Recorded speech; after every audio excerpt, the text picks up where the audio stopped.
अस्सलाम वालेकुम मोअज़्ज़ज़ ख़वातीन व हज़रात, अली मुमताज़ आपकी खिदमत में हाज़िर एक और वीलॉग के साथ। सदर मुमलिकत आरिफ अलवी साहब, जिनकी अगले माह सितंबर में 5 साल की मुद्दत मुकम्मल हो जाएगी, और इन 5 सालों में जो पिछला 1-1.5 साल का अरसा है, उनसे बहुत से सवालात पूछे गए उनकी पार्टी PTI की तरफ से कि बतौर सदर उनका क्या रोल रहा, और बतौर सदर उन्होंने इस आइनी बहरान या एक सियासी गैर यकीनी की सूरत हाल में ये बेयकीनी ख़त्म करने के लिए क्या इक़दामात किए। तो उसमें हम सब जानते हैं कि जब आर्मी चीफ जनरल क़मर जावेद बाजवा साहब थे, तो उस वक्त उनकी मुलाकात इमरान खान साहब की जो बाजवा साहब से हुई थी, वो आरिफ अलवी साहब के ज़रिए हुई थी, और आरिफ अलवी साहब ने उस मुलाकात को मैनेज किया था। फिर उसके अलावा भी जब अगले आर्मी चीफ यानी कि जनरल आसिम मुनीर की तकर्री के मौका पर फिर सदर मुमलिकत आरिफ अलवी साहब गए इमरान खान साहब से, उन्होंने जाकर मुलाकात की। एक तो उनकी पार्टी के चेयरमैन भी, दूसरा उनके दोस्त भी, तीसरा ये कि ज़ाहिर सी बात है कि एक ऐसी सिचुएशन थी जहाँ पर कुछ मामलात को भी वाज़े करना था, और इमरान खान साहब के जो तहफ़्फ़ुज़ात थे, जिसके बारे में इमरान खान साहब कहते हैं कि जी मुझे तो कोई एतराज़ नहीं था, बल्कि इमरान खान साहब से जो हमारी 27 मई की मुलाकात थी उनके घर ज़मान पार्क पे हुई थी, और ये 9 मई के वाक़े की बात हुई थी, तो उसमें उन्होंने बड़ा क्लियरली कहा था कि army chief general Asim Munir साहब से उस वक्त जब आरिफ अलवी साहब आए थे तो मेरी बात भी करवाई गई, और उस गुफ्तगू में मुझे जनरल आसिम मुनीर साहब की तरफ से, यानी कि उस वक्त वो आर्मी चीफ नहीं थे, अब आर्मी चीफ हैं, उनकी तरफ से यकीन दहानी कराई गई कि मामलात आगे जाकर जो सियासी बेयकीनी की सिचुएशन है इसको ठीक कर लिया जाएगा और बेहतर होगा। और उसके बाद फिर इमरान खान साहब ने कहा कि कोई मज़ीद बात नहीं हो सकी। बहरहाल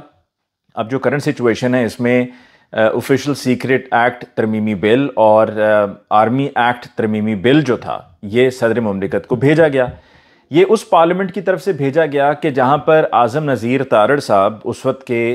वज़ीर कानून ख़ुद फ्लोर ऑफ द हाउस पे खड़े होकर ये कह चुके हैं कि जी हमें तो बिल के बारे में पता ही नहीं होता है, और हमारे पास तो बस आ जाता है, और ये जो बिल था ये भी उसी तरह के एक बिल में से था।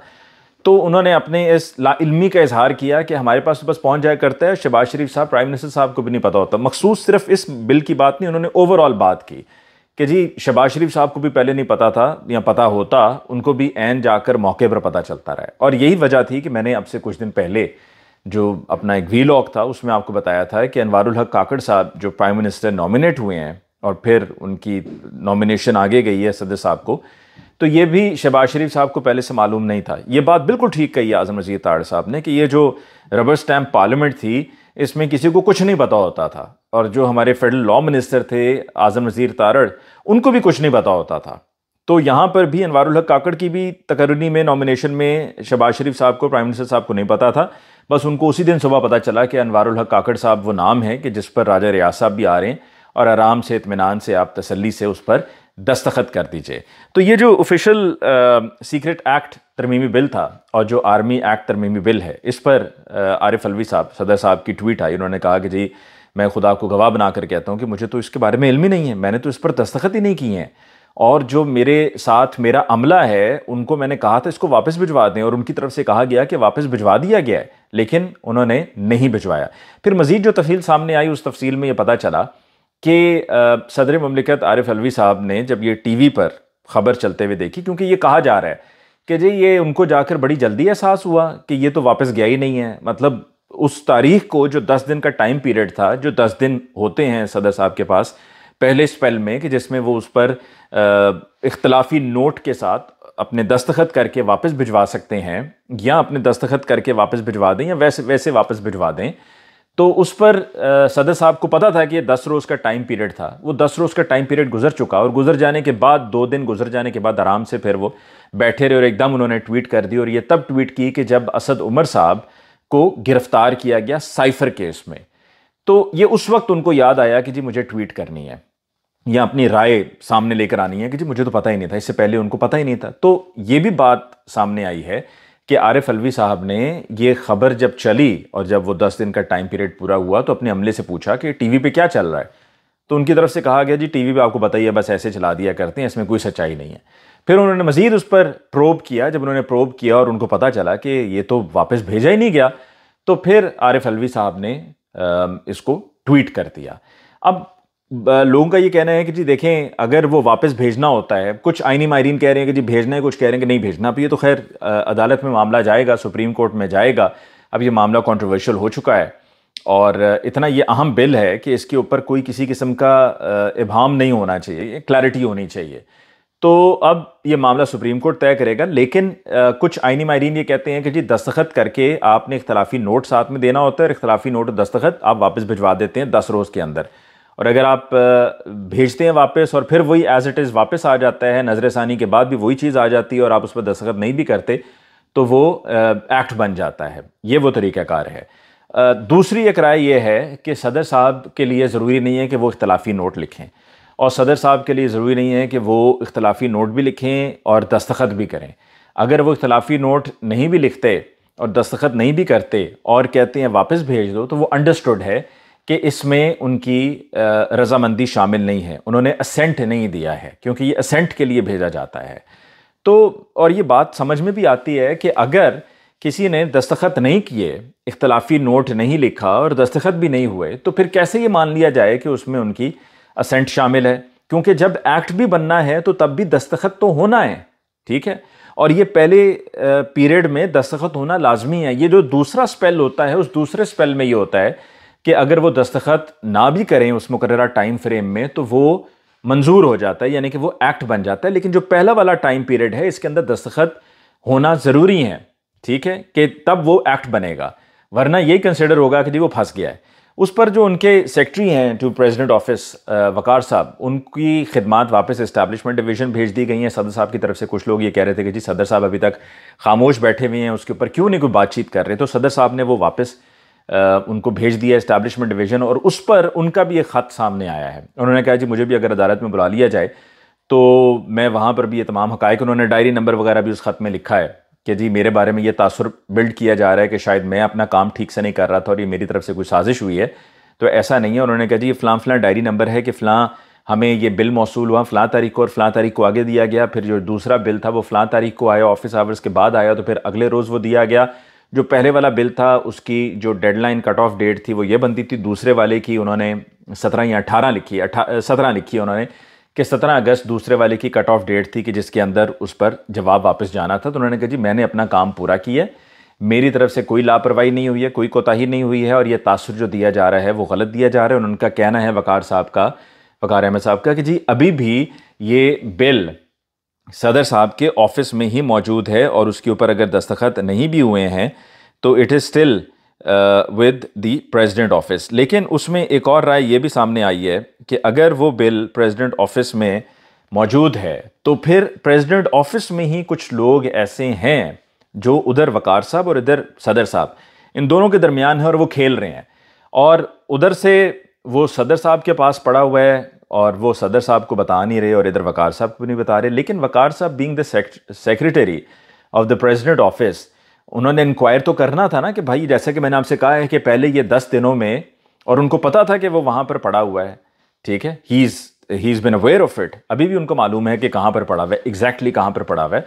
तो वकार साहब को इस मामले पर छानबीन करनी चाहिए थी, being the secretary of the president office, कि ये 10 रोज़ में वापस लेटर क्यों नहीं गया है, यानी कि ये जो बिल है इस पर दस्तखत हुए नहीं हुए, क्या कहानी है, किधर पड़ा हुआ है, क्या कहाँ खड़ा है, इसको वापस भेजना था, क्यों नहीं भेजा गया। तो उन्होंने भी उस पर कोई छानबीन नहीं की, और अब वो कह रहे हैं जी FIA से पूछवा लें। वो इसलिए क्योंकि जो उन्होंने कागजी कार्रवाई करनी थी ना कि जी फ़लाँ डायरी नंबर आगे पहुंचा दिया, फ़लाँ डायरी नंबर आगे पहुंचा दिया,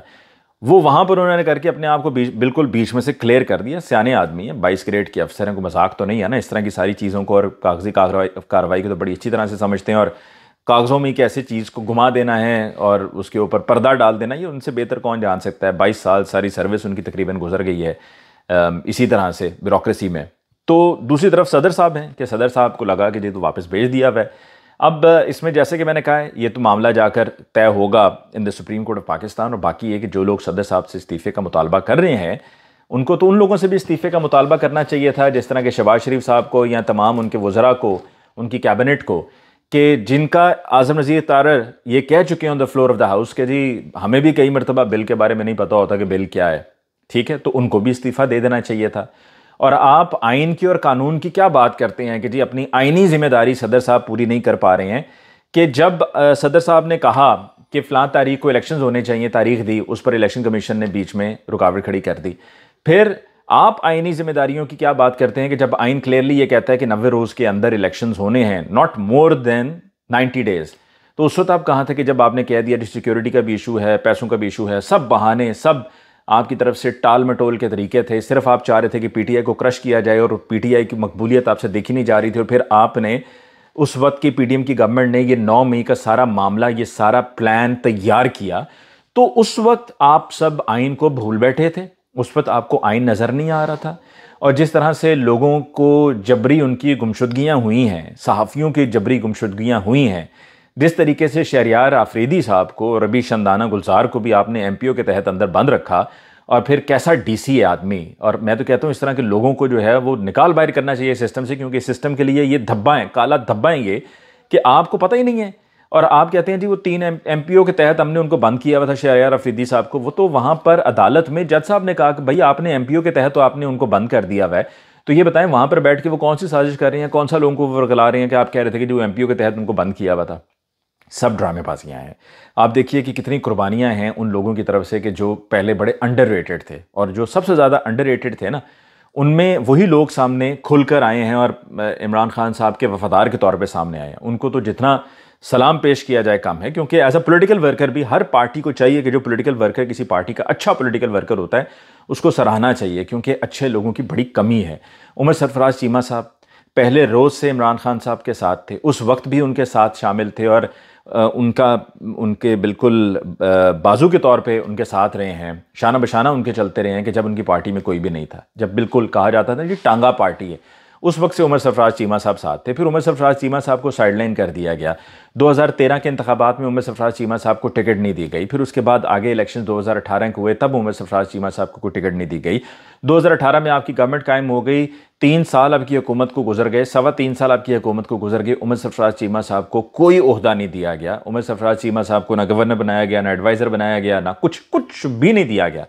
फिर भी ये आदमी जो है वो डट के खड़ा रहा, और अभी आप देखें वो आदमी जेल में बंद है और खड़ा हुआ है और डटा हुआ है और मुकाबला कर रहा है, और सख्त से सख्त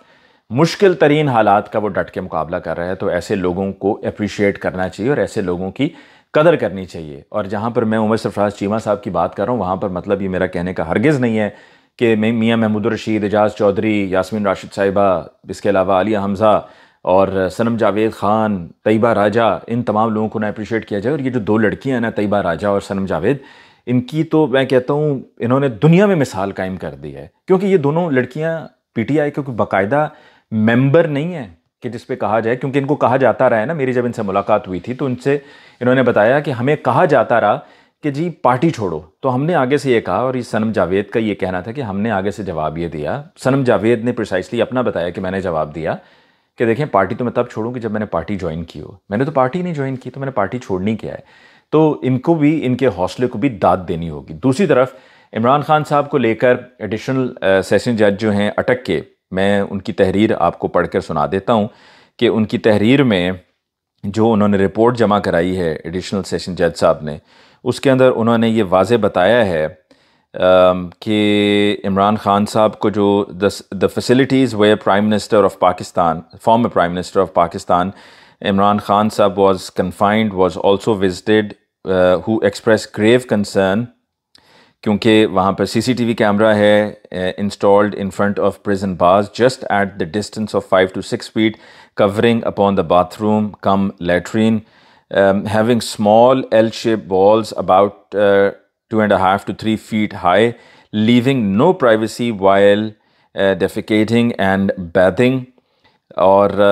ये कंसर्न्स थी उनकी जी इमरान खान साहब को जहाँ रखा गया, जैसा कि मैंने पहले भी बताया है कि जी बिल्कुल वो डेथ सेल है, छोटा सा है, 5 बाय 3 फुट या 4 फुट उसकी ज़्यादा चौड़ाई होगी, 5 फुट उसकी लंबाई होगी, टांगें भी एकदम सीधी करके नहीं, और वहाँ पर अंदर ही टॉयलेट भी है एल शेप, और ऊपर कैमरा फिक्स किया हुआ है जिसकी वजह से कोई प्राइवेसी नहीं है। और जब आप गुस्ल कर रहे हों या जब आप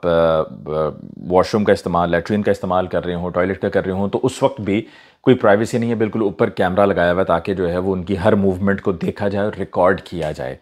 ये सब पढ़ने के बाद कि जो एडिशनल सेशन जज अटक की तरफ से रिपोर्ट जमा हुई है, तो ख्वाजा आसिफ साहब को अपना याद आ गया कि जब मुझे इमरान खान साहब ने बंद किया हुआ था तो मैं तो कैमराज ही गिनता रहता था कि कितने कैमराज मेरे पे लगाए हुए थे, और ये कैमराज इमरान खान साहब के हुक्म पे उनकी मर्ज़ी के मुताबिक लगाए गए थे। तो ख्वाजा आसिफ साहब, आपको तब याद नहीं है, आपको आज याद आ गया और आज आप नंबर टांगने के लिए निकल आए। आप जाएँ जाके, मेरी तरफ से मैं तो ये कहूँगा कि मौसम अभी भी है, जाएँ जाके नहर में डुबकियाँ लगाएं, रोज़ लगाया करें। पहले तो आप मिनिस्टर होते थे ना, डिफेंस मिनिस्टर, मौका कम मिलता था। आजकल वेले हैं, जाके रोज़ छलांगे लगाया करें नहर में। इस किस्म की बातें मत किया करें, क्योंकि जब अगर आपके साथ ये सब हुआ तो उस वक्त आपने इस पर बात नहीं की, और अब जब इमरान खान साहब के साथ हो रहा है तो आप भी इस नहर में कूद पड़े हैं क्रेडिट लेने की कि जी मुझ पर भी बड़ी सख्तियाँ हुई थी और इमरान खान साहब बड़े जालिम आदमी थे, और चूँकि वो उन्होंने हम पर जुल्म किया है तो लिहाजा उनके साथ जो हो रहा है उसमें कोई गलत बात नहीं है और कुछ उसमें ख़राबी नहीं है। दूसरा, आखिर में ब्रीफली एक और बात, कई लोग जो मंजर आम पर जिस बरसाती होते हैं ना, बरसात होती है तो निकल आते हैं कीड़े मकोड़े, इस तरह के कई लोग निकले हैं। इसी तरह की खातून भी निकली हैं, उन्होंने कहीं पे कोई वीडियो शीडियो की है, कोई पॉडकास्ट की है। उस पॉडकास्ट में उन्होंने कहा है कि जी बच्चों की हड्डियां लाई जाती थीं और यतीम बच्चों की हड्डियां लाई जाती थीं और उनको वहाँ पर इस्तेमाल किया जाता था उन हड्डियों को जादू टोना करने के लिए। उन्होंने कहा ये बुशरा बीबी की तरफ से किया जाता। तो इस तरह के कई बरसाती निकलेंगे, निकल कर अपनी अपनी भड़ास निकालेंगे, अपना अपना गुस्सा निकालेंगे, क्योंकि जिस तरह मीडिया में बहुत से ऐसे कुछ सहाफ़ी हैं जिनको वजारतें वगैरह नहीं मिली थी इमरान खान साहब के दौर में, या उनको एडवाइज़री नहीं मिली थी, तो उन्होंने फिर उनके खिलाफ इसी बात पर एक महाज खड़ा कर लिया था कि जी हमें चूँकि ये वजारतें या एडवाइज़री वगैरह नहीं मिली तो लिहाजा इमरान खान 2 नंबर आदमी है, और इमरान खान साहब की मुखालफत में शुरू हो गए थे। तो अब भी बहुत से ऐसे सहाफ़ी हैं जो बिल्कुल पेट जुमले इधर से उधर उठा के लगा रहे होते हैं, छाप रहे होते हैं, और उनको ये समझ नहीं आ रही होती है कि यार ना तो आपकी अंग्रेज़ी के साथ ये जुमले मैच कर रहे हैं, और दूसरा ये कि बेवक्त वक्त एक ही टाइम पे ठस सारे ठाटा ट्वीट करना शुरू कर देते हैं। तो क्या लोगों को समझ नहीं आता, क्या लोग बेवकूफ़ हैं, अकल से पैदल हैं, कि ये सब एक ही तरह का मवाद फ्लोट हो रहा है। तो ये मवाद कहाँ से फ्लोट हो रहा है, थोड़ा सा ज़रा ज़हन को इस्तेमाल करें। कहते हैं ना, नकल के लिए भी अकल चाहिए होती है। कुछ 2-4 जुमले डाल दिया करें बीच में खुद से, कुछ 2-4 जुमले निकाल दिया करें खुद से। नहीं लिखे जाते 2-4 जुमले या निकाले जाते, मुझे बता दें, मैं निकाल दूंगा, मदद कर दूंगा आपकी, इतनी आप पे मेहरबानी कर दूंगा, क्योंकि इस तरह से आप बुरी तरह से एक्सपोज हो रहे हैं आप। और फिर उसके बाद जब आपको तमगा इम्तियाज़ भी मिलेगा तो फिर जारी बात है लोग कानों को हाथ ही लगाएंगे कि ऐसा तमगा इम्तियाज़ से अल्लाह बचाए, ठीक है, जो इस किस्म के सहाफ़ियों को मिलता है। मुझे अली मुमताज़ को आज के व्लॉग से दीजिए इजाज़त। अल्लाह निगहबान।